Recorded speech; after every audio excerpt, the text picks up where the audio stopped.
I would wager to guess that something that most of us have in common, besides an interest in My Little Pony, is love for music. After all, the show is full of musical numbers, and who among us doesn't enjoy the plethora of fandom songs in existence? But today, we'll be looking at a couple songs attributed to the show, but with weird and mysterious stories behind them, where one of which sounds so creepy and uncanny that it's actually been keeping me up at night and giving me free nightmares. But first, I'm happy to announce that today's video is sponsored by Temu. I'm sure you all know what Temu is already, but if you don't, it's a site where you can get cool stuff for real cheap. Awesome news is how there's a site-wide sale with savings up to 90% off, also with free shipping. For you first-time Temu app users, don't forget to get a free item through my link in the description. On top of all that, all Temu users can get a $100 coupon bundle to save more money. Just use my code in the Temu app or click the link in the description. As you can see, I got this soundproofing foam, these lights, this sound isolation thing, but most importantly, this hoodie from Temu, so make sure you don't skip out on some amazing deals. Once again, use my links in the description for awesome items and exclusive discounts, and thank you to Temu for sponsoring this video. Let's go back to the year 2013, back before the first Equestria Girls movie came out, because we're going to be looking at the very first trailer for the first movie. This trailer humbly sits on YouTube like any other movie trailer, except for one minor crucial detail. The music that plays in the background doesn't appear in the movie. Now, you might be thinking, obviously a trailer would contain a song in the background that doesn't appear in the movie. You are really reaching. To that I'd say, yeah, fair point, but that's generally with licensed music. The song in this trailer, as far as I know, doesn't exist outside of this trailer, and it feels and sounds like a song that would actually be in My Little Pony.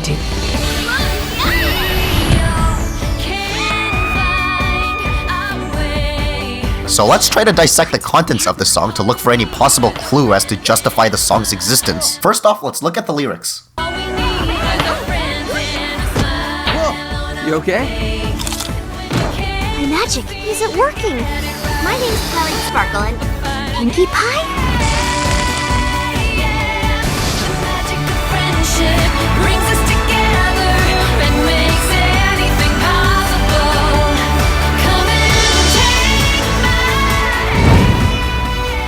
I mean, it kind of sounds super rushed and feels like a first draft. And also adding on the fact that the show's usual soundtrack composer Daniel Ingram wasn't responsible for the track, we can kind of safely presume that this song was nothing more than a one-off like demo track or whatever that they rushed out to use for the trailer and nothing else. Unfortunately, this song will more than likely never see the light of day, and we'll probably never even know if it was anything that was meant to be more than just like a trailer song. Yeah, I guess the sound of the song isn't too special, and they probably didn't want to keep paying royalty fees to the second grader who wrote these lyrics, but still, I would like it to be released at some point or somehow, just for the sake of completion. I mean, the worst part is, quality of the song aside, the trailer has a bunch of movie clips talking over the music, which makes it impossible to listen to like an actual song. What am I?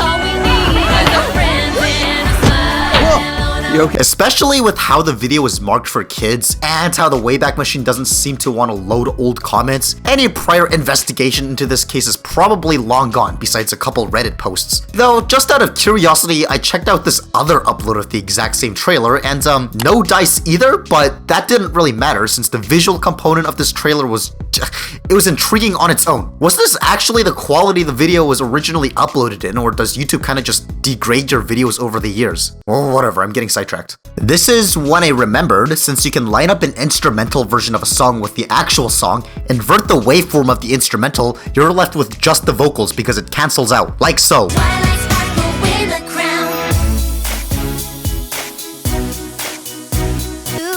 And if we're different, yeah, I want you to. If you follow me, we'll... Theoretically, lining up the lines from the movie with when they appear in the trailer should also get the job done and leave us with just the song, but whoever mixed the audio for the trailer must have done some fancy EQing because I am excited, but I'm a little nervous too. I am excited, but I'm a little nervous too. So you know what? I'll actually pass this on to you guys. If anyone can either clean up the audio from the trailer or even maybe perhaps find a version of the unaltered song, I'll give you $5. Or, you know, maybe if you're musically gifted, you can cover this song. I'm not gonna give you $5 for that, but at least you'll have bragging rights because you're probably the only person in existence who's ever covered this song before. Let us now take a trip down to Singapore. So there was this live show that was put on at Jurong Point, a mall where someone apparently opened up an interdimensional portal to bring these ponies from Ponyville to Earth. And I'm so excited to be here with you all. A million ponyful of thanks for making it to our concert. The show went on as normal, with these ponies singing and dancing to songs from the show. When I was a little filly and the sun was going down. There was also a point where they were all dancing and singing to Rarity's song without her present, with Rainbow Dash claiming it to be hers. Alright, every pony, let's put our hooves together and give a round of applause for Pinkie Pie's delightful song. Now for the good stuff. Are you ponies ready to hear my song? I promise you, it's pony picking good. And I think the funniest part of this is when someone in the crowd says this. That's Rarity singing. Anyways, after they played all these songs, they started playing this one mysterious song that never appeared in the show. All together we cherish each other.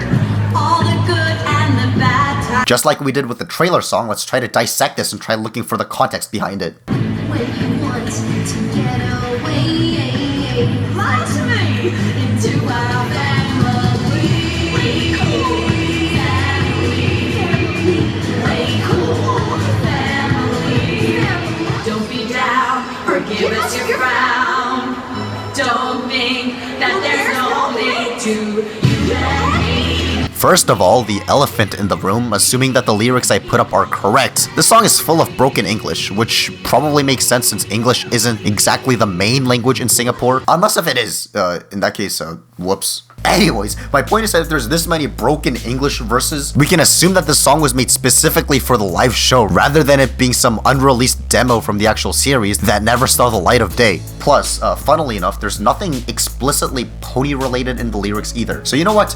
Case dismissed. Lost Waves Finest Wiki. You guys can take this page down now. Still, there's something in my brain that still can't wrap my head around this. And by this, I mean the fact that this whole thing exists mainly because of how creepy these pony costumes are. The fact that there's a bunch of kids who don't know any better just sitting here listening to a song made by adults full of broken English. It seems like some kind of weird brainwashing to give the next generation of children false information for some sinister reason. It feels a lot like these kinds of images. In fact, the rest of this event is also kind of weird. After the live music performance, there was this mini competition thing where this lady, who I for one would love to ask about 1 billion questions to, would ask the audience questions relating to the show. Question is, what is Twilight Sparkle's brother's name?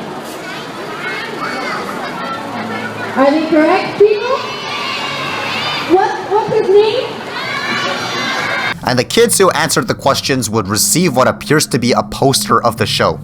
Now, the thing is that obviously the children who receive these prizes are obviously very little and presumably didn't have phones or social media at this point in their lives. My point being, the actual content of this poster might be lost media at this point if nobody ever took a picture of it. Even if the winners of these posters have a means to post pictures of their prizes today, what are the odds they still have it, especially in one piece? But here's the thing, right? This show happened in 2013, and the winners here approximately look around the ages of, I don't know, let's just say 5 to 10 years old. And since it's been over a decade since then, these people are probably around the ages of, I don't know, 15 to 20. If they are still fans of My Little Pony, which considering the fact that they went to a live My Little Pony show, I guess that kind of gives them a slightly higher chance of still at least thinking of My Little Pony every once in a while. That would probably mean that there's at least a slight chance that they might have seen one of my videos before. Or you know what, I guess there's even a tiny chance that one of these people here at the show is watching this video right now. So if the moon turns blue and the stars and planets all line up together, and you happen to be at the show and you're also watching this video, and if you were one of the ones who won the posters and you still have it, have a picture of it, or you remember exactly how it looks like and you can find it online, let me know and I'll give you $5. I mean, worst case scenario, we do have these pictures to kind of show us what the poster might have looked like, but it's so blurry that I don't even know if this is telling us anything. If there were to be a search for this poster, yeah, I don't even know if anything can come from this, but you know, I'm an optimist, so yeah, let's hope for the best. In conclusion, what kind of lessons can we draw from these two cases? Before we end, I just want to give a quick shout out to my patrons, Carly is Sleepy, Verfirmed Mutt Joe, and Tape Face YT. You guys are awesome and really are the backbone to this channel. If you also want to support me, that would be greatly appreciated, and you can find links in the description. Anyways, if you're a returning viewer to my channel and you kind of want to know what's going to happen next, like what my next uploads are going to be, I am currently working on part 2 to the creepypasta video, so I have 6 stories picked out for the next one, but if you have any better ideas, I might swap them out because some of them are actually pretty boring to read through. And also, like I mentioned, yeah, I'm actually getting sponsored now, so that's, it really shows how far I've come, especially with the soundproofing foam and the lights. Like, my room, which used to be super blank and empty and boring, it actually kind of feels like a real studio now, and I really couldn't have gotten this far without all of your support, so like I genuinely thank you guys. Like, I barely really say it in my videos, but I really am thankful for you guys and I really appreciate you. I'm sorry that my voice sounds so sarcastic. I promise I'm being genuine. It's just the tone of my voice. I don't know how to change it. I mean, what more can I really say? I promise that I'm gonna continue making videos for you guys because you seem to like it, and you know, I love you guys. And until next time, this has been F- signing out.